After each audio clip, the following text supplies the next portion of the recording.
guys, come on downstairs. We're playing a little Southern Utah Thunderbirds Dynasty here on Mama's Basement. I apologize, it's been so long since I've got one of these out. A little bit burned out of NCAA 14, but we're going to get back on track here. In this episode, we're going to look at the Year 6 bowl results, a reminder of our relegation, players leaving, class rankings, recruiting, Year 7 preseason polls, and then we'll take a look at our Year 7 schedule. So first off, let's finish off year number 6 with the bowl results. Starting with some of the lesser bowls, Utah State beat Colorado in the Gildan, New Mexico Bowl 31-28. In the Idaho Potato Bowl, Northern Illinois over San Diego State, and BYU beats New Mexico in the Poinsettia Bowl. In the Beef O'Brady's Bowl, our first ever bowl that we attended, Syracuse beats Florida Atlantic. In the New Orleans Bowl, Texas Tech over Texas A&M. In the Vegas Bowl, Air Force beats Utah. In the Hawaii Bowl, Middle Tennessee over Boise State. They drubbed them 59-31. Little Caesars Bowl, Central Michigan over Minnesota. And Army over Akron in a lopsided score in the Military Bowl. In the Holiday Bowl, TCU over Arizona. Houston beat Kent State in the Belk Bowl. The Independence Bowl, UCLA over UConn 34-24. And now we look at the Russell Athletic Bowl, Temple over Georgia Tech. In the Meineke Car Care Texas Bowl, Northwestern over Kansas. And then we fell in a very good game to the Hawaii Warriors 37-34 in the Armed Forces Bowl. The Fight Hunger Bowl, UCF over Stanford. The Alamo Bowl, USC drubs Iowa State. In the Buffalo Wild Wings Bowl, Michigan State over Oklahoma State. There's a lot of lopsided bowl games in this season. Music City Bowl, Mississippi State over South Florida. Hyundai Sun Bowl, Arizona State over North Carolina. And Fresno beat our conference champion Marshall. Chick-fil-A Bowl, Alabama over Clemson. That's a good matchup. They were probably excited about that one. Nebraska over Ohio in the Heart of Dallas Bowl. The Gator Bowl, Florida beat Iowa. And now some of the bigger bowls. The Cotton Bowl, LSU over Oklahoma by a lopsided margin. West Virginia over SMU in the BBVA Compass Bowl. The GoDaddy Bowl, Illinois gets the win there. In the Capital One Bowl, Ohio State over Missouri. The Outback Bowl, Penn State over Georgia in a blowout. The Rose Bowl, just like this year, Wisconsin and Oregon. Wisconsin gets the win. The Tostitos Fiesta Bowl, as we're into the BCS ones. Arkansas over Navy, 28-23. Ole Miss beat Virginia Tech in the Sugar Bowl, and Notre Dame edged out Florida State in the Orange Bowl. And the national championship is Michigan and Texas. And the Michigan Wolverines, 45. The Texas Longhorns, 38. Your national champion is the Michigan Wolverines. All right, let's do a quick reminder of who gets relegated, who gets promoted. The ACC will receive Navy. The American Athletic Association or Conference will receive Wake Forest. Illinois back into the Big Ten.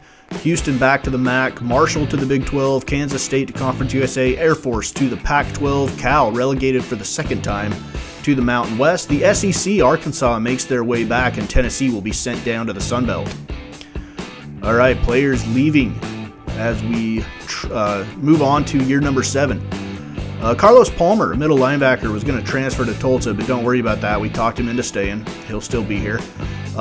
So we didn't lose a lot of players. Josh Upshaw, left guard, starter to graduation.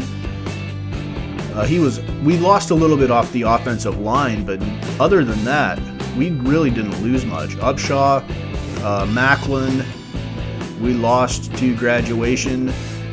He was a middle linebacker. He was our starting middle linebacker. Hamilton was an 83. He was a right guard, Craig Hamilton. And Gary Peterson, that's going to be a big loss for us. He was our best receiver, so we're going to have to find a way to replace him. And Jeremiah DeLuca, the free safety, will also graduate. He was a starter as well. But not a whole lot of losses for us as we head into the recruiting period of this offseason. First, let's look at the class rankings. These are going to go pretty quickly, so stick up with me here. Rice at number 14 was 125 in the country. New Mexico State at 121. Old Dominion at 120. UTEP 116. Weber State 115. North Texas 107.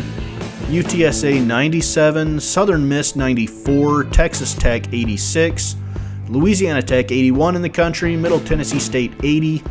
Florida Atlantic 67, Kansas State 49, and our very own Southern Utah, the top team in the Conference USA recruiting class rankings with a national ranking of 37. Super excited about that. Let's get into this recruiting class. First off, a JUCO, Cornell Andrews from El Cajon, California. He's just a 1-star run-stopping defensive end. Marcus Bryant, a 2-star tackle from Lake Providence, Louisiana. We've got 3 pipeline states, Utah, Florida, and California.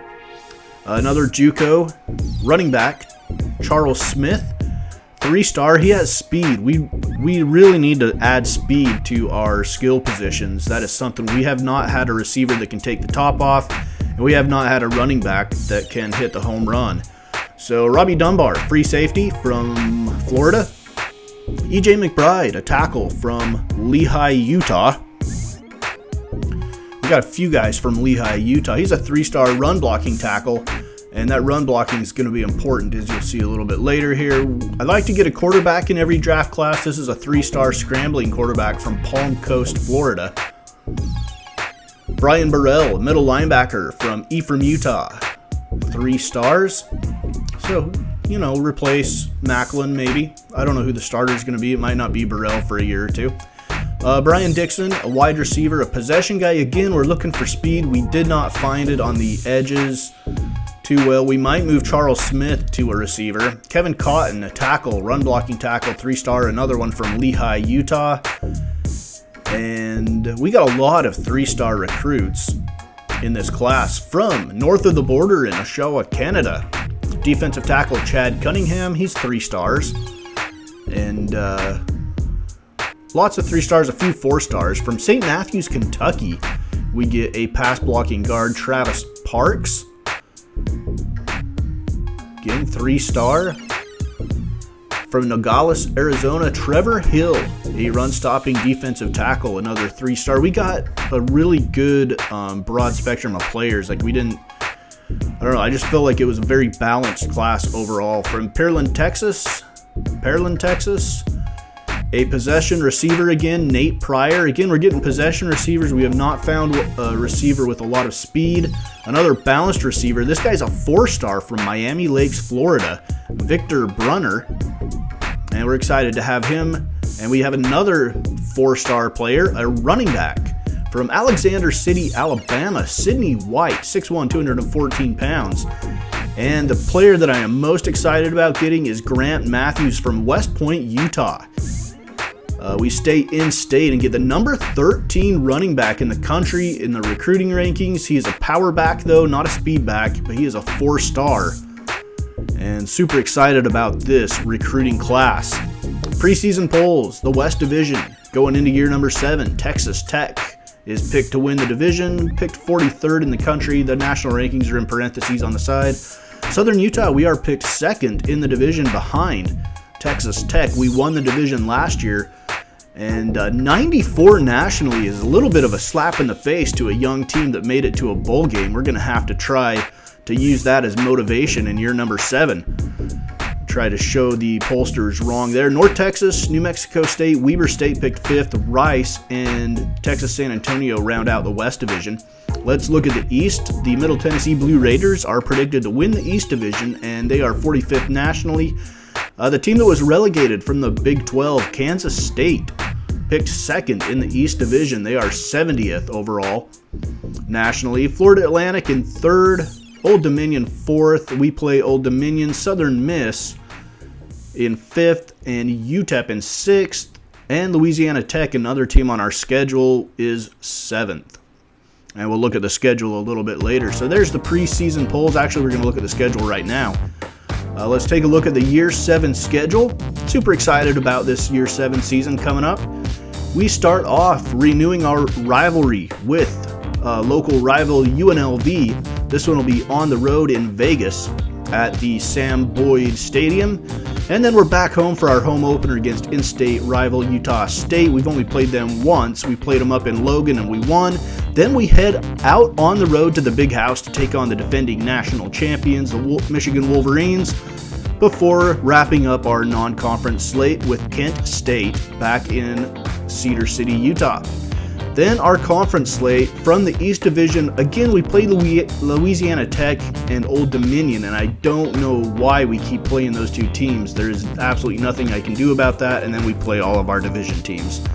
So that is it for the Southern Utah Thunderbirds Dynasty off-season of year number 6. Up next, we have the season opener on the road against the UNLV Rebels.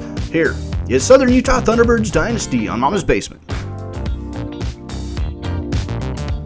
And I just have to get this in. I know that this dynasty has been a little bit slow coming out as of late. Like I said at the beginning, I'm a little bit burned out of NCAA 14, so I'm trying to scale back just a little bit. I'm not going to quit this series, ever. I'm going to keep this going as long as I possibly can, but there might be times where I have to scale back a little bit just to keep my motivation up or to get re-energized about the series and about NCAA Football 14. Otherwise, it's doing everybody a disservice to try to continue to do this series when I don't feel like it. So I might take a few more weeks off, but I'm starting to feel the energy come back for Southern Utah Thunderbirds Dynasty, and there will be a point where we'll get a whole bunch of these games in and pick up our steam again on this series. So stay with me. If you want, go back and binge watch some earlier episodes, maybe some ones you didn't get to see, or just catch up. And we will do season number 7. I might take a month off, something like that, but when it comes out, we'll hit it hot and heavy here in year number 7 of Southern Utah Thunderbirds Dynasty here on Mama's Basement Sports Gaming.